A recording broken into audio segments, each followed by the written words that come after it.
Hey, everybody. Welcome to Menopause Matters, the podcast. I'm your host, Jeanne Andrus, and I am so super excited to be here today with Sharon Pope. Sharon, let me tell you a little bit about Sharon. Sharon personally is a wife, a good friend to some inspiring kick-ass women, of whom I count myself one, a stepmother, a grandma to two sweet grandsons, an aunt, a great aunt, a sister, a daughter, a mama to two very spoiled miniature golden doodles. And she values truth, compassion, and freedom. Professionally, Sharon is, and this is what we're going to be talking about today, a certified master life coach helping women get the tools they need to improve, heal, or release their struggling marriages. She's a 7-time international best-selling author on love and relationships. Sharon, welcome, and I am so glad you're taking the time to be with me today. I am thrilled to be here, and I'm honored that you asked me. Thank you. So Sharon, is there anything else you want to tell our listeners about yourself and your background, or shall we just jump right in? Let's just jump in. Okay. Enough about me. Let's talk about them. Let's talk about you, folks. So Sharon, you and I have talked many times about the fact that our relationships shift and sometimes implode. And as we've just been talking about, since Sharon lives in Florida, feel like we're in the middle of a hurricane in our relationships. So I would love for you to give our listeners today your number one best advice on surviving your relationship, whether it's, as we said, stay or go, or however you want to, however that works for you, as you go through this time of perimenopause and menopause. Which I am in the thick of it. So now I know of what you speak. We've been talking about this for years. We've been talking about it for years, but yes, it's amazing how you think you've got it handled, and then all of a sudden it shifts and you don't have it handled. And things pop up out of nowhere. Yes. I mean, I've had this experience now with my husband where he's like, you have never looked at me like that before. And I'm like, I don't actually know what happened there. I was sleeping. You woke me up. I was cranky about it. Like, but so Sharon, you know the book to hand him, right? I do. Where is my wife and what have you done with her? Which is a book I wrote, and actually Sharon wrote the foreword to. And I am so thrilled to be able to say, Sharon, get the book, hand it to Derek. Right. So let's see. If I had to choose one piece of advice, given my context of women find their way to my work when they're struggling to the point where they're considering potentially ending their marriage. And it might have been a 30, 40-year marriage. Mine was 27. Yeah. So what I would say is, don't assume that your only answer is to blow it all up. Like, sometimes things need to be blown up. Sometimes they need to be released because they are no longer serving you. But it doesn't mean everything has to go out with such an explosion. You're going through lots and lots of changes, some of which you can make sense of, some of which you cannot. And that's, of course, going to create new challenges in your marriage. Right. It's going to show up there, and he's not going to understand. And you may or may not have language to be able to explain what's really happening for you, because you're in the middle of the experience yourself. Like, I know I can't always put to words exactly what's happening for me. So right. I would just say, don't default to blow it all up, because I do see that a lot of where I'm so upset, I'm so disconnected, I feel not like myself in so many ways, that maybe the answer is just to if he's the problem, and he's irritating the crap out of me today, then if I get rid of him, problem solved. Nah, you're still going to be irritated because there's things happening physically in your body. Physically in your body. Exactly. And we've talked, you and I have talked through this a couple of times at various stages as you were going through it.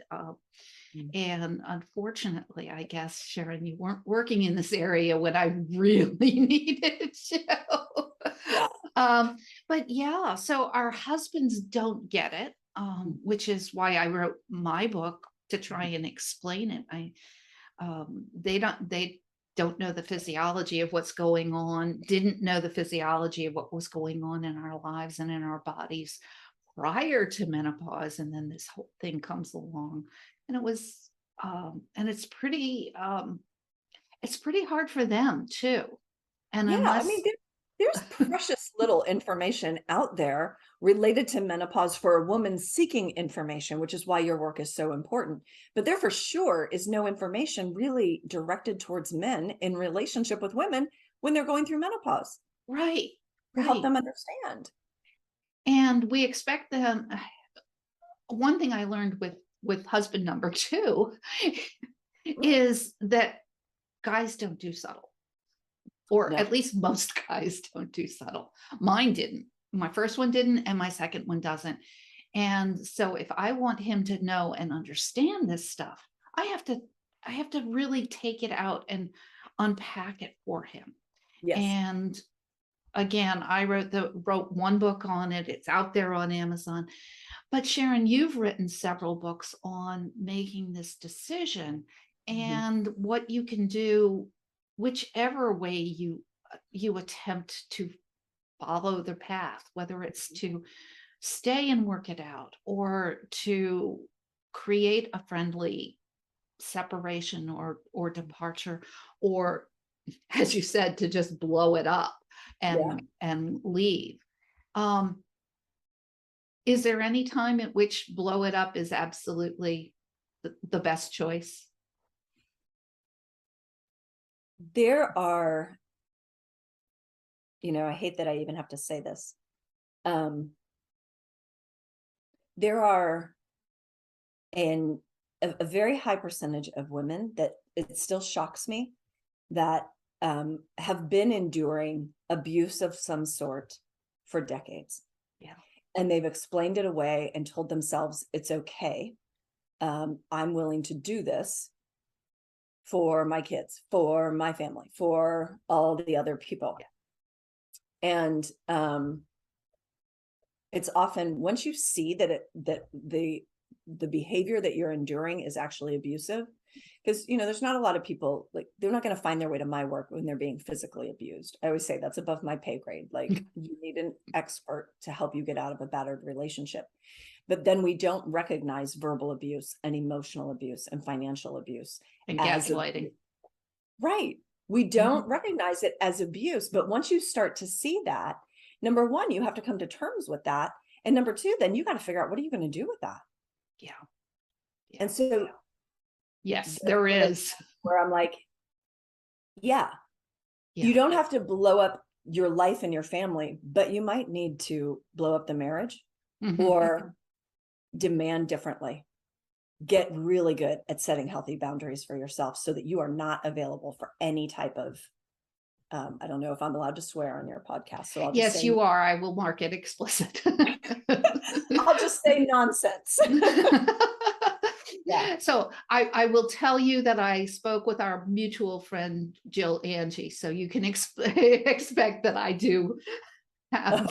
Oh yes, I'm sure she dropped the F-bomb. Okay. So one of the things that I've talked about and you've talked about is this sense that we get to the point where sometime in early perimenopause or midway through perimenopause, where we back off and we say we are not available for people pleasing and living our lives according to other people's rules.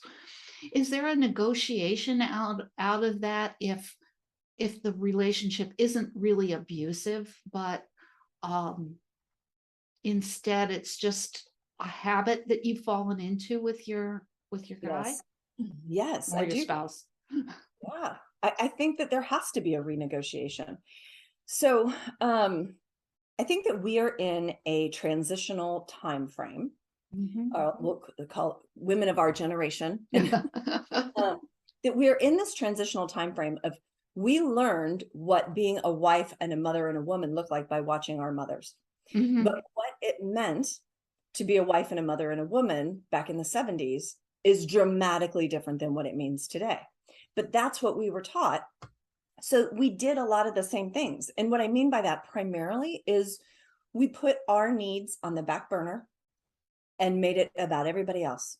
Yeah. Because that's the nurturing, caretaking part of us.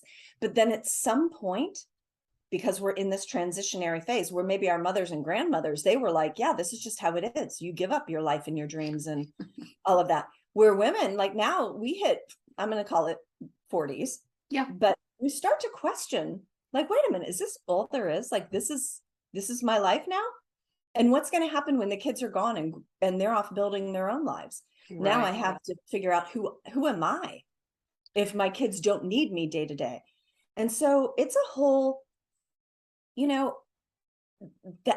also I will say that at around 50, I mean, I don't know about you, but I feel like I'm just getting started. Like, oh, absolutely. Like my mother, she was like, oh, I've probably only got another 10 or 20 years to live. Like they really start thinking that way, but we don't think that way in today's age. We're like, oh, we're starting businesses and we're taking up new hobbies and wanting to travel. Adventures and travel and arts and wanting passion and wanting excitement and wanting spontaneity, wanting to be curious about our own lives and about other people. So we're not coasting into the grave. And we're going to talk more about that and in another episode. Sharon, this has been delightful. So just to recap, the most important thing you can do is remember that you have options. There's at least 3 major paths you can take, and probably a zillion ones that are individual to you. So take the time to think about what you really want. Sharon, if people want to reach out to you, how can they find you? And I know you said that you had something to offer them. Yes, of course. So you can find me. I'm easy to find on Google, but you can just go to JeannePope.com.